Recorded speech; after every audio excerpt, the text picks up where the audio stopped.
Soy el profesor José Luis Pérez Márquez, coordinador del Colegiado Nacional de Seguridad y Derechos Sociales.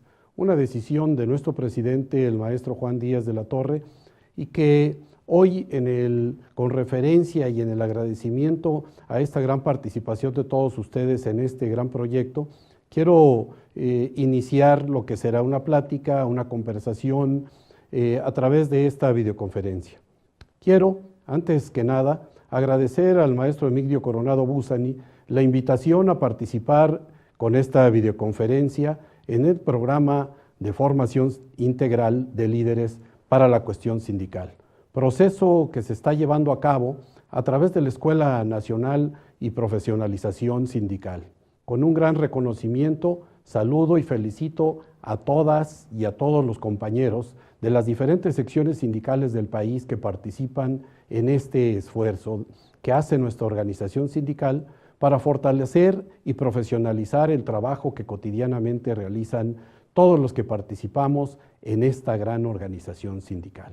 La videoconferencia que me corresponde comentar con todas y todos ustedes tiene como finalidad acercarlos al fascinante mundo de la seguridad social, la cual, como todos saben, a través de los diferentes seguros, servicios y prestaciones que proporciona, se encuentra presente en todo el trayecto de nuestras vidas, porque nos acompaña desde nuestro nacimiento, durante la infancia, en el crecimiento, en el desarrollo y hasta la muerte. Por ello, me da gusto tener la oportunidad de compartir por medio de esta videoconferencia nuestra experiencia y visión, esa visión que tenemos de la seguridad social como un instrumento indispensable para favorecer el desarrollo de todos los trabajadores y de la sociedad en su conjunto. Como saben, los trabajadores de la educación y nuestros familiares derechohabientes constituimos una gran familia. Existen aproximadamente 7.495.000 personas que conforman el grupo de trabajadores de la educación y que representan alrededor del 7% de la población total del país, 122 millones. Este importante grupo poblacional está protegido principalmente por el régimen de seguridad social del ISSSTE, en el caso de los trabajadores federales, y por parte de los institutos estatales de seguridad social, en el caso de la mayoría de los maestros de carácter estatal, ya que algunos estatales cuentan con seguridad social también del ISSSTE. El diagnóstico situacional de la seguridad social de los trabajadores de la educación corresponde a lo que a continuación habremos de ver. ¿Cuál es la situación que prevalece actualmente en materia de seguridad social en nuestro gremio? En términos generales, les puedo comentar, en materia de vivienda, alrededor de 500,000 trabajadores no han tenido crédito hipotecario de FOVISSSTE y existe una problemática diversa como descuentos indebidos, falta de escrituración y abandono de unidades habitacionales, entre otros desafíos que tenemos que resolver. 247,000 compañeros no han ejercido un préstamo personal del ISSSTE. Sin embargo, con el aumento del 10% en el presupuesto en 2017, tenemos el compromiso del ISSSTE que cualquier trabajador de los que nunca han recibido un crédito, el instituto se los habrá de otorgar de manera inmediata. 725,000 trabajadores cuentan con pensión y tenemos asegurado su pago hasta la extinción de las mismas, 575,000 federales y 150,000 estatales. En materia de servicios médicos, federales y estatales, que se requiere para mejorar el trato, la calidad de los servicios y el abasto de medicamentos. También sabemos que el financiamiento es insuficiente. Alrededor de 200,000 trabajadores activos que eligieron el artículo 10º transitorio de la ley del ISSSTE se encuentran actualmente en posibilidad de jubilarse, cuando ellos lo decidan y se tiene garantizado el pago a los mismos. En el caso de los sistemas de pensiones estatales, la mayoría requieren una reforma para solventar la crisis financiera o quebranto que enfrentan. Desde su origen, la seguridad social se ha considerado como una necesidad humana y un derecho universal para toda la población en el mundo, lo cual se encuentra sustentado en diversos instrumentos de derecho internacional y otros de carácter nacional. Entre los principales instrumentos internacionales destacan: 1. La Declaración de Filadelfia, que es relativa a los fines y objetivos de la Organización Internacional del Trabajo, la OIT, que adoptada por la Conferencia Internacional del Trabajo en su reunión del número 26, celebrada en Filadelfia el 10 de mayo de 1944. 2. La Declaración Universal de Derechos Humanos de la Asamblea General de la ONU en 1948. 3. El Pacto Internacional de Derechos Económicos y Sociales, así como culturales, de la Asamblea General de la ONU en 1966. Y 4. El Convenio 102 sobre Seguridad Social, que es una norma mínima en 1952 de la OIT. Entre la normatividad de carácter nacional destacan las constituciones y las leyes reglamentarias de cada país. ¿Cómo se puede conceptualizar a la seguridad social? Existen diferentes definiciones y, sin embargo, todas convergen alrededor de la que ha establecido la Organización Internacional del Trabajo, que la define como la protección que la sociedad otorga contra las contingencias económicas y sociales derivadas de la pérdida de ingresos a consecuencia de enfermedades, maternidad, riesgos de trabajo, invalidez, vejez y muerte, incluyendo además la asistencia médica, la cual es de suma importancia como factor de cohesión, identidad y desarrollo nacional. La seguridad social en México, desde su nacimiento, se ha constituido en un factor indispensable para promover el desarrollo económico, social y sanitario, así como cultural de los trabajadores y sus familias. Desde su aparición, se ha utilizado como un instrumento de política social para reducir las desigualdades, producto de la dinámica de mercado, a través de un gasto social redistributivo, lo que la ha convertido a lo largo de varias décadas en un factor esencial para la estabilidad y justicia social de todos los mexicanos. En épocas de crisis, actúa como estabilizador económico y social. Contribuye a mitigar el impacto económico y social de las recesiones económicas, aumentando la capacidad de recuperación hacia un crecimiento más incluyente. En su importancia en el desarrollo de la sociedad no se puede soslayar hoy en día por su relevante papel para otorgar protección a los mexicanos frente a las contingencias de la vida, su significativa participación para atenuar la desigualdad y la pobreza en la sociedad, y su importante contribución en la actividad económica del país, generador de empleo, promotor de diferentes ramas productivas. Sin embargo, a pesar de la importancia de su papel y sus funciones en materia de salud, pensiones, vivienda y otras prestaciones, la seguridad social todavía dista mucho de ser un servicio de calidad, oportuno y accesible para la gran mayoría de la población. En México, la seguridad social aún no llega a toda la población.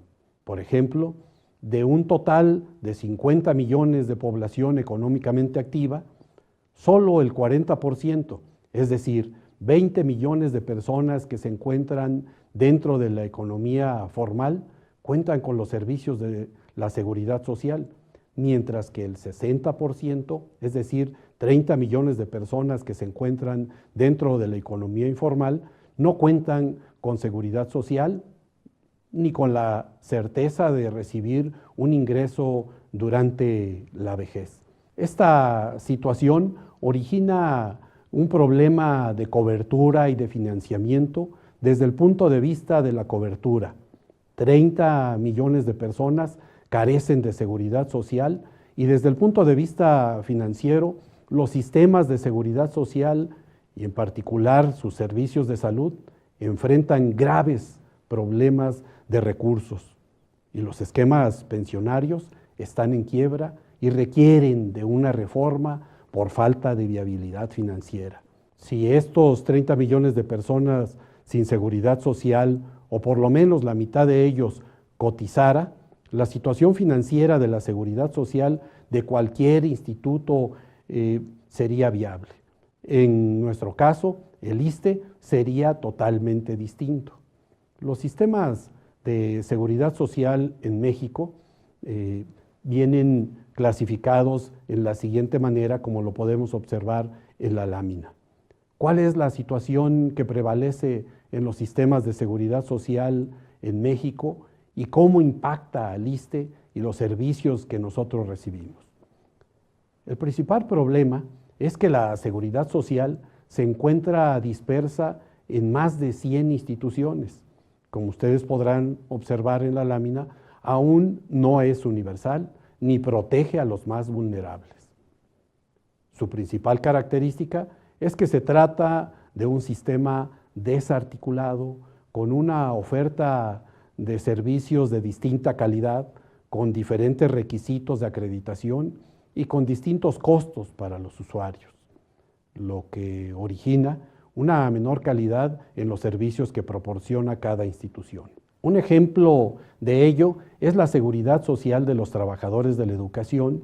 Tenemos diferentes tipos de pensión, con distintos montos de contribución y diferentes beneficios. ¿Cuáles son los principales componentes de la seguridad social de los trabajadores de la educación? Dentro de ellos o de estos destacan los servicios médicos, los seguros pensionarios, el seguro de riesgo de trabajo, el financiamiento para la vivienda, los préstamos personales, las prestaciones sociales y culturales, otras prestaciones como tiendas, farmacias, servicios funerarios y de servicios de guardería para madres y padres trabajadores, entre otros. De estos 7 componentes, de manera muy resumida, comentaré con ustedes lo que se refiere al seguro de salud, seguros pensionarios y vivienda. ¿Qué son los servicios de salud? Los servicios médicos o sanitarios constituyen uno de los sistemas más complejos de las sociedades modernas, tanto por sus implicaciones políticas, sociales, éticas y económicas, como por el desafío organizativo y de gestión que estos implican. Su importancia viene determinada, en primer lugar, por el valor de la salud como condición básica para la vida y desde luego para el desarrollo de la población. En México se estableció tardíamente como un derecho constitucional, en el artículo 4 de nuestra Carta Magna en 1983. La Organización Mundial de la Salud la define como el estado de completo bienestar físico, mental, social y como la ausencia de la enfermedad. El objetivo fundamental de los servicios de salud radica en restablecer la salud en el aspecto curativo y conservar y mejorar la salud en el aspecto preventivo de la población. El ISSSTE, como cualquier otro sistema de salud que es organizado para la prestación del servicio a sus derechohabientes en 3 niveles de atención. El primero, atención de primer nivel o medicina preventiva primaria. Se le denomina como las acciones y servicios enfocados básicamente a preservar la salud mediante actividades de promoción de la salud, vigilancia epidemiológica, saneamiento básico y protección específica. Es el primer contacto de los pacientes con el sistema de salud. Sus servicios centrales son los que ofrece el médico general y el ISSSTE cuenta para ello con 1,131 unidades médicas. 2. Atención especializada o de segundo nivel. Se denomina a los servicios de atención ambulatoria especializada y de hospitalización a pacientes derivados del primer nivel o de los que se presentan de modo espontáneo con urgencias médico-quirúrgicas, cuya resolución demanda a la conjunción de técnicas y servicios de mediana complejidad a cargo de personal especializado. Comprende además acciones de vigilancia epidemiológica en apoyo a las realizadas en el primer nivel. El ISSSTE cuenta con 137 unidades médicas para este servicio. 3. Tercer nivel o alta especialidad. Se denomina a las actividades encaminadas a restaurar la salud y rehabilitar a usuarios referidos por los otros niveles, que presentan padecimientos de alta complejidad diagnóstica y de tratamiento que requiere de una mayor atención. Este nivel puede comprender también funciones de apoyo especializado para la vigilancia epidemiológica, actividades de investigación y desarrollo de recursos humanos altamente capacitados. El ISSSTE cuenta con 15 unidades médicas para este servicio, esquemas pensionarios en el ISSSTE, como podremos observarlo en esta lámina. Por lo que respecta a los seguros de pensiones, el principal objetivo de estos esquemas consiste en garantizar un ingreso al trabajador al momento del retiro para conservar su nivel de vida y evitar la pobreza en la vejez. En el caso de los trabajadores de la educación, a partir de la reforma del 2007 tenemos dos sistemas pensionarios, los beneficios definidos o de reparto que corresponde a los trabajadores que eligieron el artículo 10º transitorio y el régimen de cuentas individuales para los trabajadores que ingresan o reingresan a partir de la reforma y para aquellos que eligieron bono. El primero se encuentra en proceso de extinción, mientras que el segundo se encuentra en pleno proceso de crecimiento y sustitución del primero. Para administrar los recursos del nuevo sistema de cuentas individuales en 2008, se crea la Afore pública denominada Pensioniste, la cual es la única Afore pública del mercado sin fines de lucro, con sentido social, que le distribuye parte del remanente de operación entre los trabajadores afiliados y la única representación de los trabajadores en el órgano de gobierno de Pensioniste. Al igual que el resto de las Afores, tiene como objetivo principal administrar cuentas individuales e invertir los recursos en el mercado. El nuevo sistema de cuentas individuales se caracteriza porque el financiamiento para el pago de la pensión del trabajador, en lugar de realizarse a través de un fondo colectivo y solidario, ahora se realiza exclusivamente con el ahorro del trabajador, ya sea obligatorio, que son las contribuciones que se establecen en la ley, o el voluntario, dividiéndose este último, en el caso del ISSSTE, en ahorro solidario y voluntario, propiamente dicho. Es decir, el monto del beneficio a pensión ahora depende del saldo acumulado en la cuenta individual del trabajador. El sistema de cuentas individuales a través de la subcuenta de retiro, cesantía y vejez, se establecen tres tipos de seguros. El primero, de retiro. Segundo, de cesantía en edad avanzada. Y tercero, de vejez. Como saben, en el primer seguro, el trabajador se puede pensionar sin requisito de edad y años de cotización, siempre y cuando el saldo acumulado en su cuenta individual sea el suficiente para comprar una pensión superior al 2.3 veces la pensión garantizada. En el segundo, el trabajador puede solicitar su pensión cuando cumpla 60 años de edad y 25 de cotización. En el caso del tercero, cuando cumpla 65 años de edad y 25 o más de cotización. Las formas de pago para este esquema son renta vitalicia, retiro programado, pensión garantizada y retiro de recursos en una exhibición. Cuando el trabajador no reúna los requisitos para obtener una pensión y no desee continuar cotizando. El financiamiento para obtener una pensión, como se puede observar en la lámina, tiene que ver con el monto de la pensión, que depende de 4 factores fundamentalmente. El primero, el esfuerzo de ahorro que realiza el trabajador a través de las contribuciones obligatorias que la ley prevé. y que aporta, por tanto, él mismo, como el patrón o gobierno, a su favor. La tasa de rendimiento del mercado financiero, a mayor tasa, mayor pensión. El monto de comisión que cobran las Afores, a menor comisión, mayor pensión. Y cuarto, los costos de los seguros de renta vitalicia y sobrevivencia. Existen otros factores como densidad de cotización y remanente de operación de pensionista. Sin embargo, lo más importante para los trabajadores son estos cuatro: ahorro solidario y monto de la pensión. En el nuevo sistema, el ahorro solidario es un importante instrumento que se logró en la reforma para aumentar la pensión.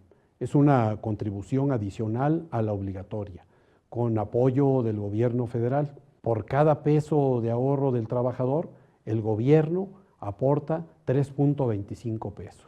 Aprovechar el ahorro solidario significa que al ahorrar el 2% de las aportaciones totales de la cuenta individual, aumentan de 12.5% a 21%.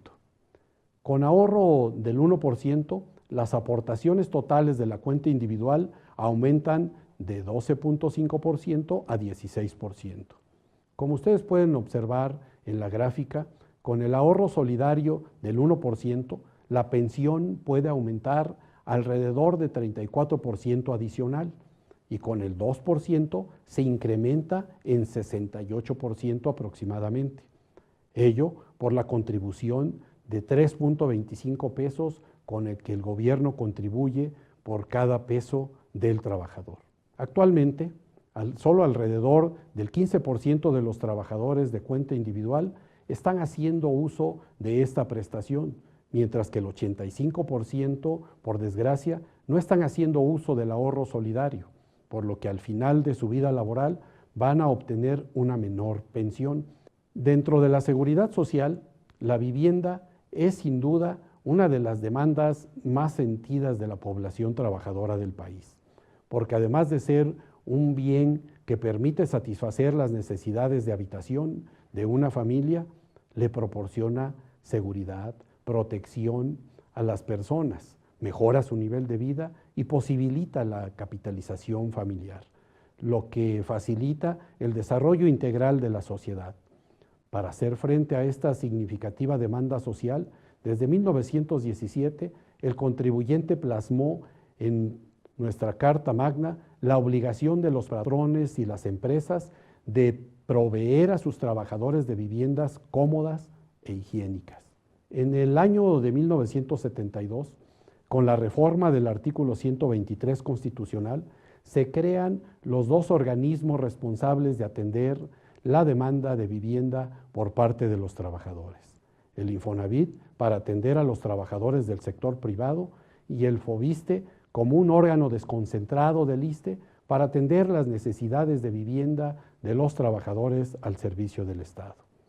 Con los recursos del 5% de la subcuenta de vivienda, en 1983, con el propósito de garantizar el acceso a la vivienda, se elevó a rango constitucional este derecho fundamental, establecidos en el párrafo séptimo del artículo 4 de nuestra Carta Magna, que toda familia tiene derecho a disfrutar de una vivienda digna y decorosa, como un elemento necesario para favorecer su desarrollo y bienestar. El Fobiste es una institución especializada cuya función sustantiva consiste en establecer y operar un sistema de financiamiento que permita a los trabajadores, ahora con la reforma, obtener hasta en 2 ocasiones un crédito barato y suficiente mediante la garantía hipotecaria.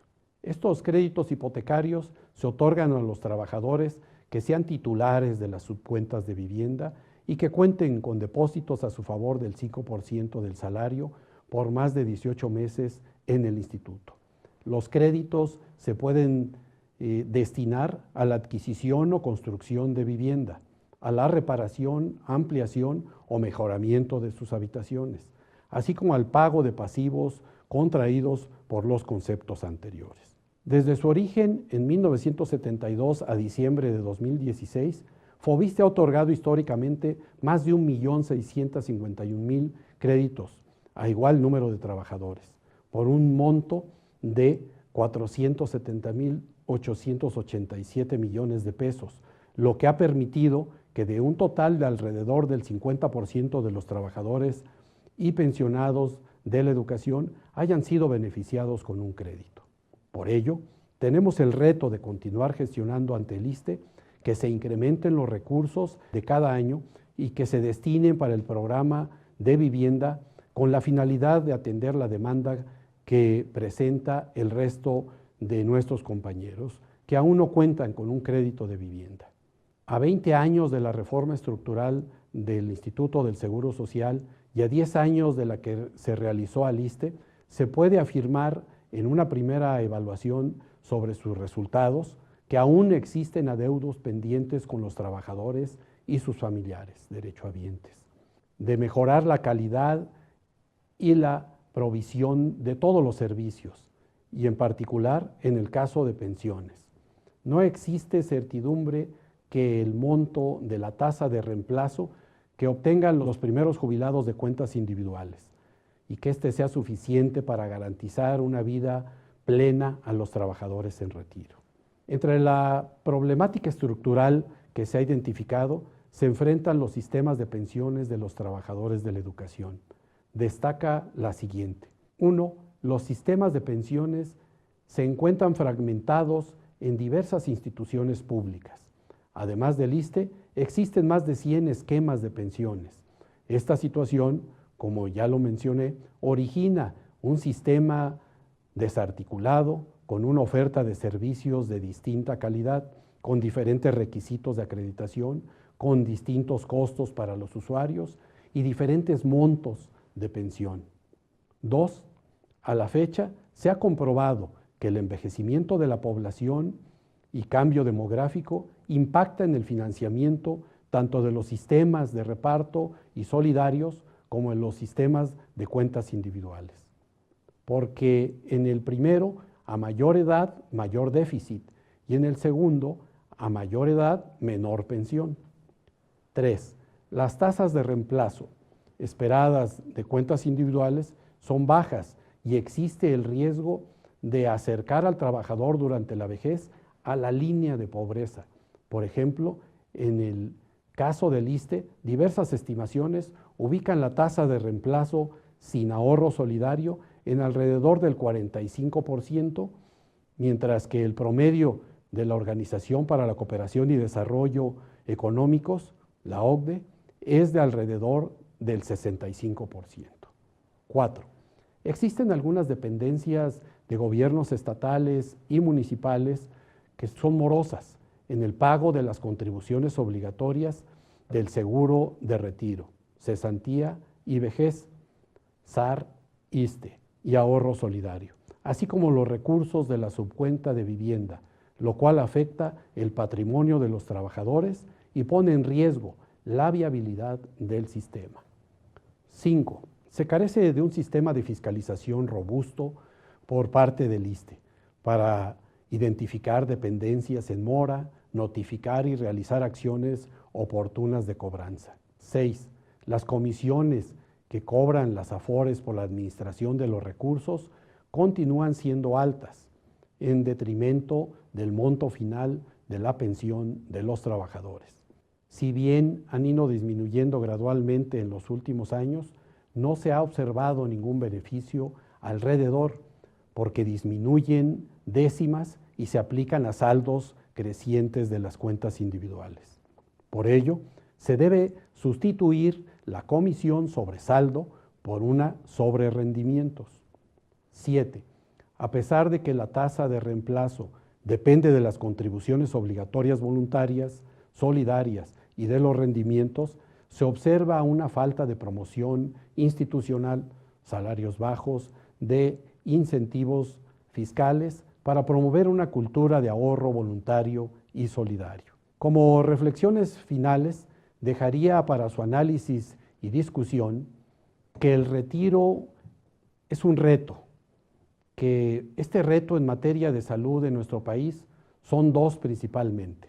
Uno, constituir a la medicina preventiva en igual de importante que la medicina curativa. 2, constituir un verdadero sistema universal sin afectar ningún sistema y ningún tipo de servicios que dé acceso a toda la población a los bienes y servicios médicos, independientemente de su condición laboral, capacidad, pago o requisitos de ingreso, bajo el principio de que la protección a la salud no puede ser considerada únicamente para el sector formal de la economía, ni una medida asistencialista, sino un derecho social que concrete en la realidad lo establecido en el párrafo 3 del artículo 4 constitucional. En materia de pensiones, para responder a los retos que supone el presente y el futuro de la nación y de los desafíos que como actores nos corresponde afrontar, debemos promover la integración de un sistema nacional de pensiones constituido por 3 pilares. 1. Una pensión básica universal para todos los ciudadanos mayores de 65 años, cuenten o no con seguridad social. 2. Una pensión contributiva derivada del régimen de seguridad social que corresponda de acuerdo con la actividad laboral del trabajador. Y 3. Una pensión que sea producto del esfuerzo de ahorro voluntario y solidario que realice el trabajador y el gobierno durante su vida activa. La suma de estos 3 pilares se constituiría en el monto global para la pensión de los trabajadores. Por todo ello, les agradezco mucho su atención. Muchas gracias.